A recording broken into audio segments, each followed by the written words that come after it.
Hello, party people. So, today, of course, we're going to do the next chapter of Moonraker.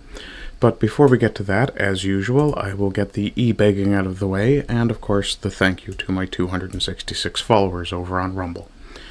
If you're following me on YouTube, feel free to also follow me on Rumble, and vice versa. I'm also on X. All of them, of course, are under the same name. If you would like to support me in what I do, as you can see from the ticker below, there are ways to support me. If you choose to do so in a financial means, you can go over to the Ko-Fi and fling me a few bucks. If you do that on a monthly basis, I will put your name in the ticker alongside Simon JJ and Zenrab7. If you would like to support me financially but remain anonymous, I'll put you in the Morangatang gang and add a digit so that we understand that there is more than one person there now. Other than that, if you'd like to support me without spending any money, you can chat, comment, follow, like, share, or subscribe, depending on platform. You follow on Rumble, you subscribe on YouTube, it costs you nothing. If you choose to subscribe on Rumble, as with the Ko-Fi support on a monthly basis, I will put your name in the ticker. If you ask me to, please let me know, because I don't know that I will necessarily see it as a notification on Rumble. But if you choose to do it that way, so be it. Same with rants. If you choose to rant on Rumble, by all means, please do. I certainly need the money. However, I will point out I would prefer Ko-Fi because Ko-Fi takes a significantly smaller amount when it comes to the donation cut that they take. Rumble's is quite high. In any case, we are moving to Chapter 10, Special Branch Agent. At 6 o'clock that Tuesday evening, towards the end of May, James Bond was thrashing the big Bentley down the Dover Road along the straight stretch that runs into Maidstone. Although he was driving fast and with concentration, part of his mind was going back over his movements since he had left M's office 4.5 hours earlier. After giving a brief outline of the case to his secretary and eating a quick lunch at a table to himself in the canteen, he had told the garage, for God's sake, to hurry up with his car and deliver it, filled up, to his flat not later than 4 o'clock. Then he had taken a taxi down to Scotland Yard, where he had an appointment with Assistant Commissioner Vallance at 2:45. The courtyards and cul-de-sacs of the yard had reminded him, as usual, of a prison without roofs. The overhead strip lighting in the cold corridor took the color out of the cheeks of the police sergeant who asked his business and watched him sign the apple-green chit. It did the same for the face of the constable who led him up the short steps and along the bleak passage between the rows of anonymous doors to the waiting room. A quiet, middle-aged woman with the resigned eyes of someone who had seen everything came in and said the assistant commissioner would be free in 5 minutes. Bond had gone to the window and had looked out into the grey courtyard below. A constable, looking naked without his helmet, had come out of a building and walked across the yard, munching a split roll with something pink between the two halves. It had been very quiet, and the noise of the traffic on Whitehall and on the embankment had sounded far away. Bond had felt dispirited. He was getting tangled up with strange departments. He would be out of touch with his own people and his own service routines. Already, in this waiting room, he felt out of his element. Only criminals or informers came and waited here, or influential people vainly trying to get out of a dangerous driving charge, or desperately hoping to persuade Vallance that their sons were not really homosexuals. You could not be in the waiting room of the special branch for any innocent purpose. You were either prosecuting or defending. Excuse me. At last, the woman came for him. He stubbed out his cigarette in the top of the player's cigarette tin that serves as an ashtray in the waiting rooms of government departments, and followed her across the corridor. After the gloom of the waiting room, the unseasonable fire in the hearth of the large cheerful room had seemed like a trick, like the cigarette offered you by the Gestapo. It had taken Bond a full 5 minutes to shake off his depression and realize that Ronnie Vallance was relieved to see him, that he was not interested in interdepartmental jealousies, and that he was only looking to Bond to protect the Moonraker and get one of his best officers out of what might be a bad mess.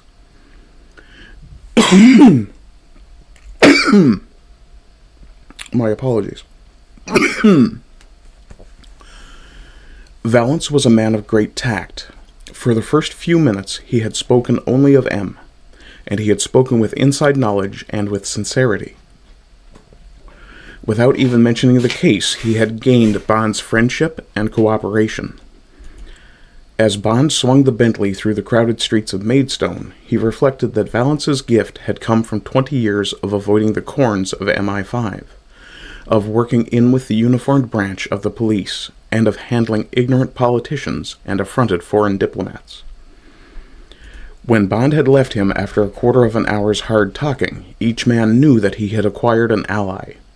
Valence had seized up Bond and knew that Galibrand would get all Bond's help and whatever protection she needed. He also respected Bond's professional approach to the assignment and his absence of departmental rivalry with the special branch. As for Bond, he was full of admiration for what he had learned about Valence's agent, and he felt that he was no longer naked, and that he had Valence and the whole of Valence's department behind him. Bond had left Scotland Yard with the feeling that he had achieved Clausewitz's first principle. He had made his base secure.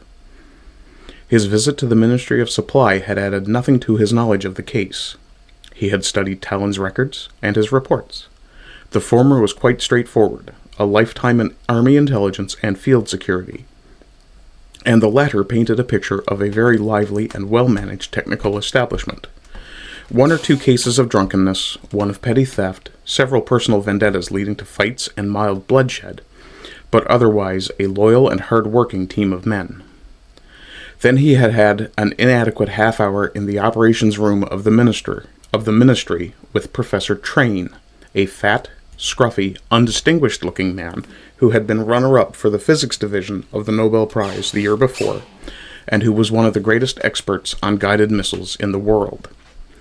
Professor Train had walked up to a row of huge wall maps and had pulled down the cord of one of them. Bond was faced with a 10-foot horizontal scale diagram of some thing that looked like a V2 with big fins. "Now," said Professor Train, "you know nothing about rockets, so I'm going to put this in simple terms and not fill you up with a lot of stuff about nozzle expansion ratios, exhaust velocity, and the Keplerian ellipse. The Moonraker, as Drax chooses to call it, is a single-stage rocket. It uses up all of its fuel, shooting itself into the air, and then it homes onto the objective. The V2's trajectory was more like a shell fired from a gun. At the top of its 200-mile flight, it had climbed to about 70 miles. It was fueled with a very combustible mixture of alcohol and liquid oxygen, which was watered down so as not to burn out the mild steel, which was all they were allocated for the engine. There are far more powerful fuels available, but until now we hadn't been able to achieve very much with them for the same reason. Their combustion temperature is so high that they would burn out the toughest engine." The professor paused and stuck a finger in Bond's chest. "All you, my dear sir, have to remember about this rocket is that, thanks to Drax's Columbite, which has a melting point of about 3,500 degrees centigrade, compared with 1,300 in the V2 engines, we can use one of the superfuels without burning out the engine. In fact," he looked at Bond as if Bond should be impressed, "we are using fluorine and hydrogen." "Oh, really?" said Bond reverently. The professor looked at him sharply. "So we hope to achieve a speed in the neighborhood of 1,500 miles an hour and a vertical range of about 1,000 miles. This should produce an operational range of about 4,000 miles, bringing every European capital within reach of England. Very useful," he added dryly, "in certain circumstances. But, for the scientists, chiefly desirable as a step towards escape from the Earth. Any questions?" "How does it work?" asked Bond dutifully. The professor gestured brusquely towards the diagram. "Let's start from the nose," he said. "First comes the warhead. For the practice shoot, this will contain upper atmosphere instruments, radar, and such like. Then the gyro compasses to make it fly straight, pitch and yaw gyro and roll gyro. Then various minor instruments, servo motors, power supply. And then the big fuel tanks, 30,000 pounds of the stuff. At the stern, you get 2 small tanks to drive the turbine, 400 pounds of hydrogen peroxide mixes with 40 pounds of potassium permanganate and makes steam, which drives the turbines underneath them. These drive a set of centrifugal pumps which force the main fuel into the rocket motor, under terrific pressure. Do you follow me? He cocked a dubious eyebrow at Bond. Sounds much the same principle as a jet plane, said Bond. The professor seemed pleased. More or less, he said, but the rocket carries all of its fuel inside it, instead of sucking in oxygen from outside like the comet. Well then, he continued, the fuel gets ignited in the motor and squirts out at the end in a continuous blast, rather like a continuous recoil from a gun, and this blast forces the rocket into the air like any other firework. Of course, it's at the stern that the column bite comes in. It's allowed us to make a motor that won't be melted by the fantastic heat. And then, he pointed, those are the tail fins to keep it steady at the beginning of its flight, also made of columbite alloy, or they'd break away with the colossal air pressure. Anything else? How can you be certain it'll come down where you mean it to? Asked Bond. What's to prevent it falling on The Hague next Friday? The gyros will see to that. But as a matter of fact, we're taking no chances on Friday, and we're using a radar homing device on a raft in the middle of the sea. There will be a radar transmitter in the nose of the rocket which will pick up an echo from our gadget in the sea and home onto it automatically. Of course, the professor grinned. If we ever had to use the thing in wartime, it would be a great help to have a homing device transmitting energy from the middle of Moscow, or Warsaw, or Prague, or Monte Carlo, or wherever we might be shooting at. It'll probably be up to you chaps to get one there. Good luck to you. Bond smiled noncommittally. One more question, he said. If you wanted to sabotage the rocket, what would be the easiest way?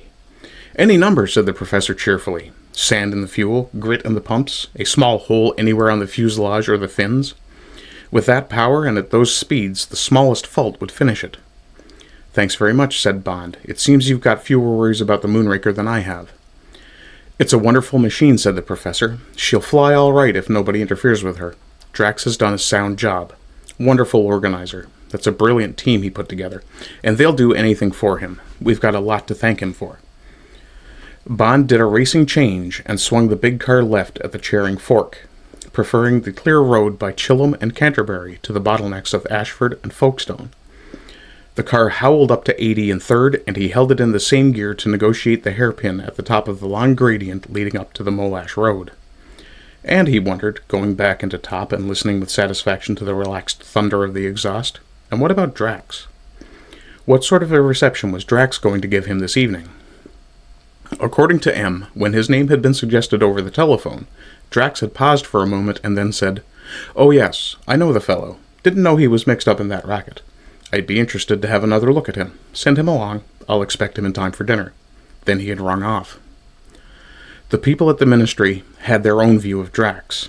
In their dealings with him, they had found him a dedicated man, completely bound up in the Moonraker, living for nothing but its success, driving his men to the limit, fighting for priorities immaterial with other departments, goading the Ministry of Supply into clearing his requirements at cabinet level.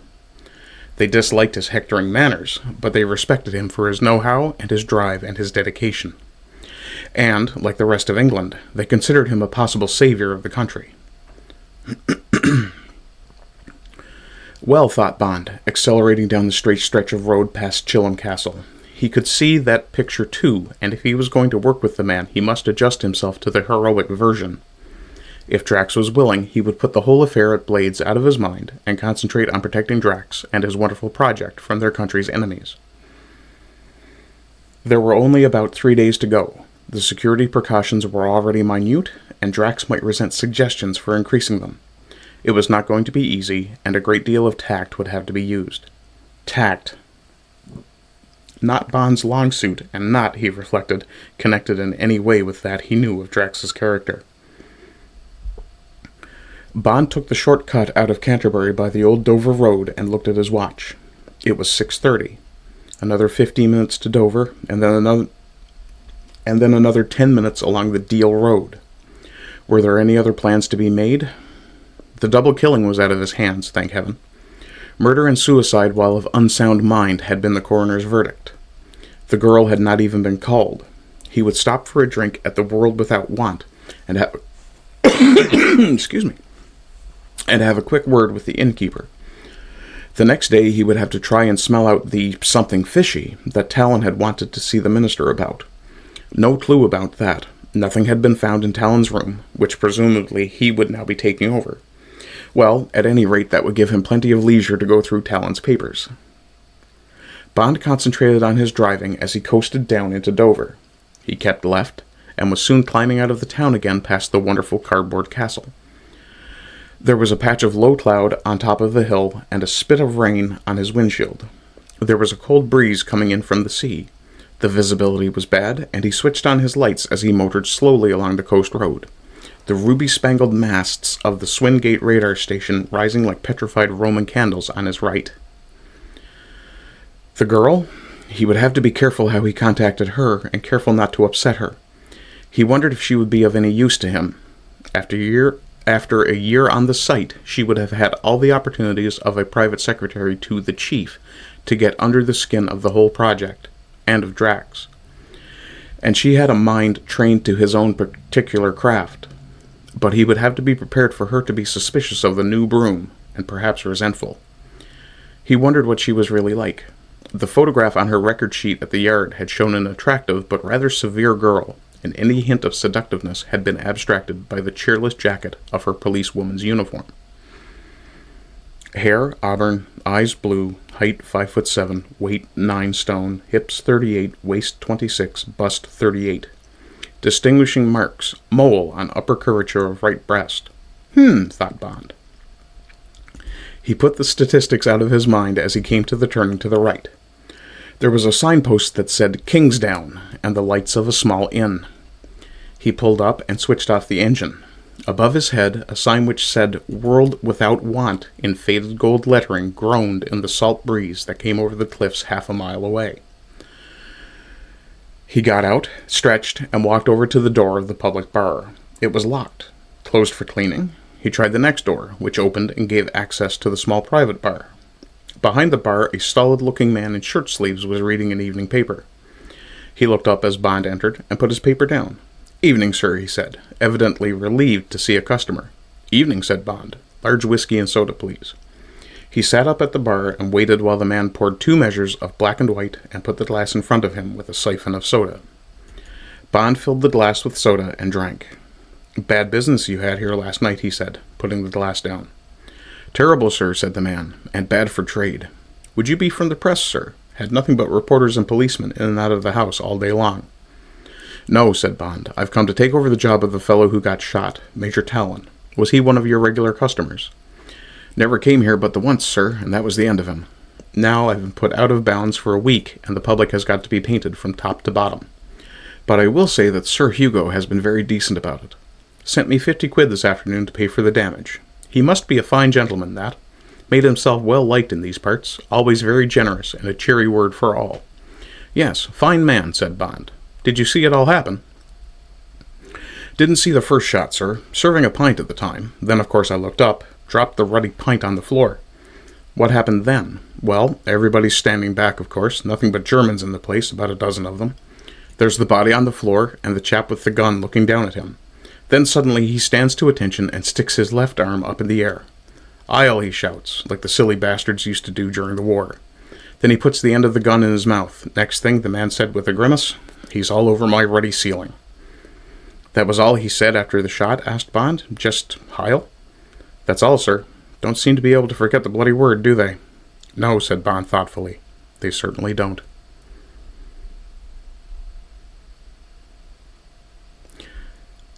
Okay, thank you all very much for hanging out while I was reading that. If you enjoyed it, please do like, share, follow, subscribe, whatever. I won't repeat the entire e-bigging spiel that I did at the beginning, but if you would kindly subscribe and follow, I would appreciate it. Excuse me. Other than that, I hope you're doing well. I hope you continue to do well. And as always, rise and rise again until lambs become lions. Bye-bye. Next week we'll do Chapter 11.